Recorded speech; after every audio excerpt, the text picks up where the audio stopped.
नमस्कार दोस्तों, चलिए जानते हैं हरियाणा की फटाफट 50 बड़ी खबरें सिर्फ 10 मिनटों में। लेकिन उससे पहले आप वीडियो किस जगह से देख रहे हैं कमेंट में जरूर बताएं। हरियाणा सरकार ने किसानों के लिए बड़ी खुशखबरी दी है। जैविक खेती को बढ़ावा देने के लिए राज्य में अगले 5 वर्षों तक 10,000 रुपये प्रति एकड़ प्रतिवर्ष का अनुदान मिलेगा। इससे किसानों की आय बढ़ेगी और पर्यावरण संरक्षण में भी मदद होगी। हरियाणा में होली को लेकर प्रशासन सख्त हो गया है। मिलावटी रंग और मिठाइयों की बिक्री पर कड़ी नजर रखी जाएगी। खाद्य सुरक्षा विभाग बाजारों में छापेमारी कर सैंपल जांच करेगा। दोषी पाए जाने पर दुकानदारों पर जुर्माना और लाइसेंस रद्द करने की कार्रवाई की जाएगी। हरियाणा में बुनियादी ढांचे को मजबूत करने के लिए 4 शहरों में नए बस अड्डे बनाए जाएंगे। इस परियोजना पर करीब 3,500 करोड़ रुपए खर्च होंगे। साथ ही परीक्षार्थियों को मुफ्त यात्रा सुविधा देने के लिए विशेष ऑनलाइन पोर्टल भी तैयार किया जाएगा, जिससे उन्हें परीक्षा केंद्र तक आने जाने में आसानी होगी। हरियाणा के हिसार जिले में प्रदेश का पहला ग्रीन हाइड्रोजन प्लांट स्थापित किया जाएगा। इस परियोजना से 200 मेगावाट बिजली उत्पादन का लक्ष्य है। प्लांट के शुरू होने से स्वच्छ ऊर्जा को बढ़ावा मिलेगा और स्थानीय स्तर पर रोजगार के अवसर भी सृजित होंगे। हरियाणा में महिलाओं के लिए बड़ी खुशखबरी है। राज्य सरकार ने लाडो लक्ष्मी योजना का दायरा बढ़ा दिया है। अब महिला के नाम पर वाहन खरीदने पर विशेष छूट दी जाएगी। इस फैसले से महिलाओं को आर्थिक सशक्तिकरण मिलेगा और परिवारों को भी राहत पहुंचेगी। रेवाड़ी और अंबाला में हरियाणा सरकार 600 करोड़ रुपए की निवेश राशि से 2 नए मिल्क प्लांट स्थापित करेगी। इससे दूध उत्पादकता बढ़ेगी और क्षेत्र के युवाओं को प्रत्यक्ष रोजगार के अवसर मिलेंगे। राज्य का डेयरी उद्योग और ग्रामीण अर्थव्यवस्था भी मजबूत होगी। हरियाणा सरकार ने एक बड़ा फैसला लिया है। राज्य में 2 लाख घरों में सोलर पैनल लगाने की योजना बनाई गई है। इससे स्वच्छ ऊर्जा का प्रयोग बढ़ेगा, बिजली बिल में कटौती होगी और पर्यावरण संरक्षण में मदद मिलेगी। घर घर सौर ऊर्जा पहुंचाने का यह महत्वाकांक्षी प्रोजेक्ट है। हरियाणा में अस्पतालों में आग की घटनाओं को रोकने के लिए सरकार बड़ा कदम उठाने जा रही है। सुरक्षा इंतजाम मजबूत करने पर करीब 100 करोड़ रुपए खर्च किए जाएंगे। फायर सेफ्टी ऑडिट, आधुनिक उपकरणों की व्यवस्था और आपातकालीन निकास प्रणाली को दुरुस्त किया जाएगा ताकि मरीजों की सुरक्षा सुनिश्चित हो सके। हरियाणा में खेल क्षेत्र को नई ऊंचाई देने के लिए 21 नए स्टेडियम बनाए जाएंगे। इन स्टेडियमों से राज्य के युवाओं को खेलों में बेहतर अवसर मिलेंगे और खेल रंग मजबूत होगी। यह पहल खिलाड़ियों के विकास और खेल संस्कृति को बढ़ावा देने में सहायक साबित होगी। हरियाणा में स्पीकर के हलके को बड़ी सौगात मिली है। घरौंडा में HSVP सेक्टर का विकास किया जाएगा, जिससे क्षेत्र में आवासीय और बुनियादी ढांचा सुधार होंगे। योजना से स्थानीय निवासियों को रोजगार और बेहतर जीवन स्तर के अवसर मिलेंगे और शहर की विकास गति बढ़ेगी। हरियाणा सरकार ने बड़ा फैसला लिया है। राज्य में सड़कों पर तैनात पुलिसकर्मियों को अब बॉडी कैमरा से लैस किया जाएगा। इस कदम से पुलिस की पारदर्शिता और जवाबदेही बढ़ेगी। साथ ही नागरिकों और अधिकारियों के बीच विश्वास और सुरक्षा को मजबूती मिलेगी। हरियाणा के CM सैनी ने पत्रकारों के लिए बड़ी सौगात दी है। उन्होंने आपातकालीन सहायता राशि को बढ़ाकर 5 लाख रुपये करने का ऐलान किया। इस कदम से पत्रकारों और उनके परिवारों को आपदा और आकस्मिक परिस्थितियों में वित्तीय सुरक्षा मिलेगी। हरियाणा सरकार ने बजट 2026 से 27 में फरीदाबाद, गुरुग्राम, मानेसर और रेवाड़ी में औद्योगिक सचिवालय स्थापित करने का निर्णय लिया है। इसका उद्देश्य इन क्षेत्रों में औद्योगिक निवेश बढ़ाना, उद्यमियों को सुविधा देना और रोजगार के अवसर बढ़ाना है। हरियाणा के अग्निवीरों के लिए खुशखबरी है। CM सैनी ने बजट में बंपर ऐलान करते हुए उनकी भविष्य निधि और सुविधाओं में सुधार का वादा किया। इससे अग्निवीरों को आर्थिक सुरक्षा, सम्मान और अतिरिक्त लाभ मिलेंगे, जो उनके साहसिक और सेवा कार्यों को प्रोत्साहित करेगा। हिसार में हरियाणा सरकार ने 30 करोड़ रुपए की लागत से पशु चिकित्सा महामारी विज्ञान केंद्र बनाने की घोषणा की है। केंद्र का उद्देश्य पशुओं में फैलने वाली बीमारियों पर शोध, निगरानी और रोकथाम करना है। इससे राज्य में पशुपालन और सार्वजनिक स्वास्थ्य सुरक्षा मजबूत होगी। हरियाणा सरकार ने नए बजट 2026 से 27 में महिलाओं और किसानों के लिए खुशखबरी दी है। महिलाओं को टैक्स में छूट दी जाएगी, जबकि किसानों को बोनस और जैविक खेती के लिए प्रोत्साहन राशि मिलेगी। इससे महिला सशक्तिकरण और कृषि विकास दोनों को बढ़ावा मिलेगा। फरीदाबाद में हरियाणा सरकार ने शहीद फायर कर्मियों के परिजनों को 1 करोड़ रुपए और सरकारी नौकरी देने की घोषणा की। हालांकि जनता का मानना है कि यह काफी नहीं है और लोगों में आक्रोश और नाराजगी देखने को मिली। राज्य सरकार ने स्थिति को संभालने का भरोसा दिया। हरियाणा में पुलिसिंग व्यवस्था को और पारदर्शी बनाने की दिशा में बड़ा कदम उठाया गया है। नायब सिंह सैनी ने 5000 बॉडी कैमरे देने की घोषणा की है। इन कैमरों से हरियाणा पुलिस की हर गतिविधि रिकॉर्ड होगी, जिससे जवाबदेही बढ़ेगी और कानून व्यवस्था मजबूत होगी। हरियाणा में धार्मिक स्थलों के लिए रोडवेज की इलेक्ट्रिक बसें चलाने की घोषणा बजट में की गई है। सरकार का उद्देश्य श्रद्धालुओं को सुरक्षित, सस्ती और पर्यावरण अनुकूल यात्रा सुविधा देना है। नई इलेक्ट्रिक बसों से प्रदूषण कम होगा और प्रमुख तीर्थ स्थलों तक सीधी कनेक्टिविटी बेहतर बनेगी। हरियाणा के फतेहाबाद में जनगणना 2027 की तैयारियां शुरू हो गई हैं। इस बार जनगणना डिजिटल होगी और घरों का डेटा मोबाइल ऐप के माध्यम से दर्ज किया जाएगा। इससे डेटा संग्रह में सटीकता और पारदर्शिता बढ़ेगी और जनसांख्यिकी योजनाओं की गुणवत्ता सुधरेगी। पानीपत की पंजीकृत 30 गौशालाओं को बड़ी राहत मिली है। प्रशासन ने 3 माह के चारा अनुदान के चेक जारी करने का निर्णय लिया है। इस सहायता से गौशालाओं में पशुओं के भरण पोषण में सहूलियत होगी और संचालकों को आर्थिक सहयोग मिलेगा। हरियाणा सरकार ने घोषणा की है कि राज्य में एआई और डिजिटल कॉलेज जल्द शुरू होगा। इसका उद्देश्य कृत्रिम बुद्धिमत्ता, डेटा विज्ञान और डिजिटल कौशल में छात्रों को प्रशिक्षण देना है। इससे युवाओं को भविष्य के रोजगार और तकनीकी अवसर मिलेंगे और राज्य की डिजिटल अर्थव्यवस्था को मजबूती मिलेगी। हरियाणा में लाडो लक्ष्मी योजना पर विवाद गहरा गया है। विपक्षी दल ने आरोप लगाया कि सैनी सरकार ने इस महिला कल्याण योजना के नाम पर करीब 4,500 करोड़ रुपए की धनराशि को हड़प लिया, जिससे जनता में नाराजगी बढ़ी है और सरकार पर गंभीर भ्रष्टाचार के आरोप लगे हैं। हरियाणा सरकार ने 5,360 पेड़ों को प्राणवायु देवता पेंशन के तहत शामिल करने का ऐलान किया है। इसका उद्देश्य पर्यावरण संरक्षण और हरित आवरण बढ़ाना है। सरकार की योजना के तहत पेड़ों की देखभाल और सुरक्षा पर जोर दिया जाएगा ताकि राज्य में हवा की गुणवत्ता और जैव विविधता सुधरे। हरियाणा सरकार ने बजट 2026 से 27 में पत्रकारों के लिए विशेष राहत का ऐलान किया है, जिसमें आपदा/आकस्मिक परिस्थितियों में पत्रकारों को आर्थिक सहायता राशि बढ़ाने का निर्णय शामिल है। मीडिया जगत में इसे सामाजिक सुरक्षा के लिए महत्वपूर्ण कदम बताया गया है। हरियाणा में 27 साल सेवा के बाद बर्खास्त कांस्टेबल को न्याय मिला है। पंजाब हरियाणा हाईकोर्ट के फैसले के तहत अब उनकी विधवा को पेंशन मिलेगी। न्यायिक निर्णय से सेवा कर्मचारियों के अधिकारों की सुरक्षा और परिवारों की सामाजिक सुरक्षा सुनिश्चित होगी।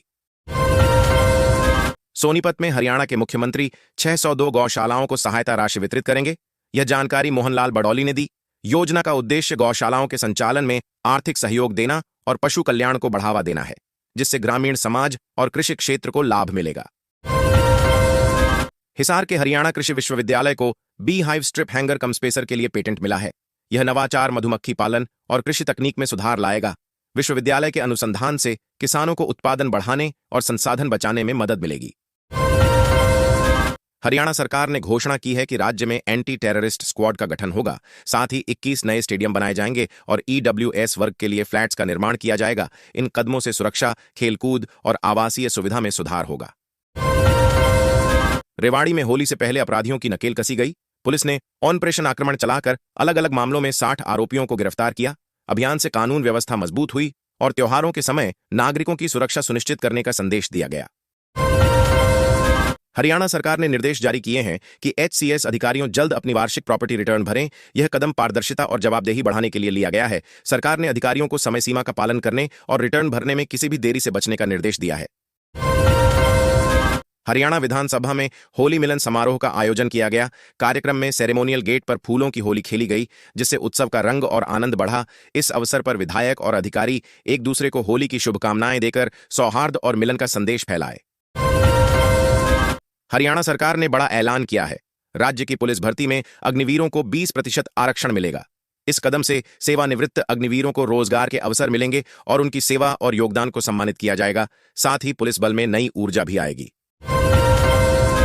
गुरुग्राम को खेल बजट में बड़ी सौगात मिली है। दौलताबाद में हरियाणा का पहला पैरा खेल स्टेडियम बनाया जाएगा। यह स्टेडियम दिव्यांग खिलाड़ियों के लिए आधुनिक सुविधाओं से लैस होगा और उन्हें राष्ट्रीय व अंतर्राष्ट्रीय स्तर पर प्रतिस्पर्धा करने का अवसर मिलेगा। हरियाणा में छात्रों के लिए आधुनिक शिक्षा को बढ़ावा देने के लिए एआई और डिजिटल कॉलेज स्थापित किए जाएंगे। इन कॉलेजों में विद्यार्थी कृत्रिम बुद्धिमत्ता, डिजिटल तकनीक और स्मार्ट लर्निंग टूल्स से सीधे परिचित होंगे। इससे उनकी तकनीकी दक्षता बढ़ेगी और भविष्य की नई नौकरियों के लिए तैयार किया जाएगा।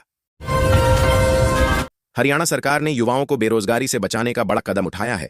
बजट और नीतियों में विकास, रोजगार और डिजिटल सशक्तिकरण पर विशेष फोकस रखा जाएगा।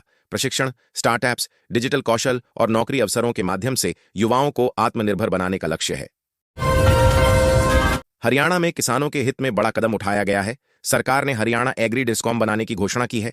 इसका उद्देश्य किसानों को सस्ती और सुनिश्चित बिजली आपूर्ति देना है, जिससे खेती में लागत कम होगी और उत्पादन बढ़ाने में मदद मिलेगी।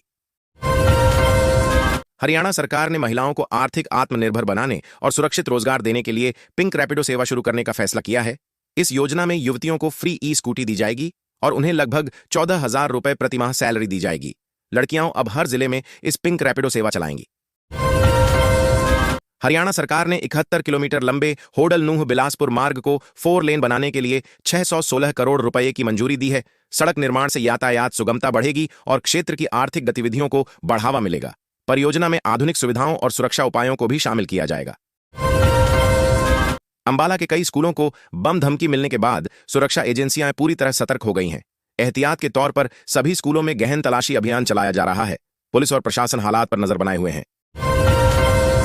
पंचकूला में पहली बी लेवल कल्याण गोष्ठी का आयोजन हुआ, जिसमें पुलिस परिवारों के हित में बड़े ऐलान किए गए। अधिकारियों ने शिक्षा, स्वास्थ्य और आवास सुविधाओं में सुधार का आश्वासन दिया। कार्यक्रम में वरिष्ठ पुलिस अधिकारियों और परिवारों ने उत्साहपूर्वक भाग लिया। 5,500 पुलिस वर्दियों के लिए भर्ती प्रक्रिया तेज हो गई है। 7 तारीख से करीब 3 लाख युवाओं की शारीरिक दक्षता परीक्षा शुरू होगी। पंचकूला में फिजिकल टेस्ट आयोजित किए जाएंगे, जहां अभ्यर्थियों की दौड़ और अन्य मानकों की जांच होगी। प्रशासन ने सुरक्षा और पारदर्शिता के पुख्ता इंतजाम किए हैं। हरियाणा के किसानों को बड़ी राहत मिली है। बैंक अकाउंट की गड़बड़ी के कारण जो मुआवजा राशि लौट गई थी, उसे सरकार दोबारा भेजेगी। अधिकारियों ने किसानों से कहा कि वे अपने खाते की जानकारी अपडेट रखें, ताकि राशि सीधे उनके खाते में पहुंच सके। सोनीपत के भौवापुर गांव में पेयजल संकट गंभीर हो गया है। ग्रामीण शुद्ध पानी के लिए तरस रहे हैं, क्योंकि पानी का TDS स्तर 3,500 पार हो गया है। इससे स्वास्थ्य जोखिम बढ़ गया है। स्थानीय प्रशासन ने टैंकर भेजने और पानी शुद्धिकरण की कार्रवाई शुरू कर दी है, ताकि लोगों को तुरंत राहत मिल सके। गुरुग्राम नगर निगम ने शहर के अस्पतालों और क्लिनिकों को बायोमेडिकल वेस्ट नियमों का सख्ती से पालन करने की चेतावनी दी है। प्रशासन ने स्पष्ट किया है कि लापरवाही मिलने पर कड़ी कार्रवाई की जाएगी। यह कदम स्वास्थ्य सुरक्षा और पर्यावरण संरक्षण सुनिश्चित करने के लिए उठाया गया है। कुरुक्षेत्र के मथाना में जैविक कृषि व आधुनिक प्रबंधन प्रणाली संस्थान स्थापित किया जाएगा। हरियाणा के मुख्यमंत्री नायब सिंह सैनी ने इस प्रस्ताव को मंजूरी दे दी है। संस्थान में किसानों को जैविक खेती, नई तकनीक और प्रबंधन संबंधी प्रशिक्षण दिया जाएगा, जिससे कृषि क्षेत्र को बढ़ावा मिलेगा। गुरुग्राम में औद्योगिक विकास को बढ़ावा देने के लिए 3 नए इंडस्ट्रियल एरिया विकसित किए जाएंगे। इसके लिए 12 गांवों की करीब 1,800 एकड़ जमीन खरीदी जाएगी। सरकार का कहना है कि परियोजना से निवेश बढ़ेगा और युवाओं को बड़े पैमाने पर रोजगार के अवसर मिलेंगे। HPV वैक्सीन बेटियों को सर्वाइकल कैंसर से बचाने में मदद करेगी। यह सुरक्षा कवच महिलाओं में इस खतरनाक बीमारी के जोखिम को कम करता है। स्वास्थ्य विभाग ने इसे समय पर लगाने पर जोर दिया है, ताकि युवतियों का भविष्य सुरक्षित और स्वस्थ रहे। हरियाणा सरकार ने रोड भवनों के नवीनीकरण के लिए 150 करोड़ रुपए की राशि मंजूर की है। यह योजना अगले 3 वर्षों में पूरी की जाएगी। सुधारित सड़कें यात्रा को सुरक्षित और सुविधाजनक बनाएंगी। साथ ही स्थानीय अर्थव्यवस्था और परिवहन व्यवस्था को भी मजबूती मिली। नूह होडल मार्ग पर पुलिस ने 19 गौंश सहित एक ट्रक पकड़ा। चालक को तुरंत गिरफ्तार कर लिया गया। अधिकारियों ने कहा कि अवैध गौंश परिवहन रोकने के लिए कार्रवाई लगातार जारी रहेगी और नियम तोड़ने वालों के खिलाफ सख्त कदम उठाए जाएंगे। गुरुग्राम के किसानों के लिए बड़ी राहत। राज्य सरकार ने घोषणा की कि चुनिंदा किसानों को ट्रैक्टर आधे दाम में उपलब्ध कराया जाएगा। यह कदम कृषि सुधार और किसानों की आर्थिक मदद के लिए उठाया गया है। योजना से खेती में लागत कम होगी और उत्पादन बढ़ाने में मदद मिलेगी। हरियाणा सरकार की मुख्यमंत्री शहरी आवास योजना के तहत BPL परिवारों के लिए अफोर्डेबल फ्लैट बुकिंग 25 फरवरी 2026 से शुरू होगी। पात्र परिवार केवल 1.50 लाख रुपए में फ्लैट बुक कर सकेंगे।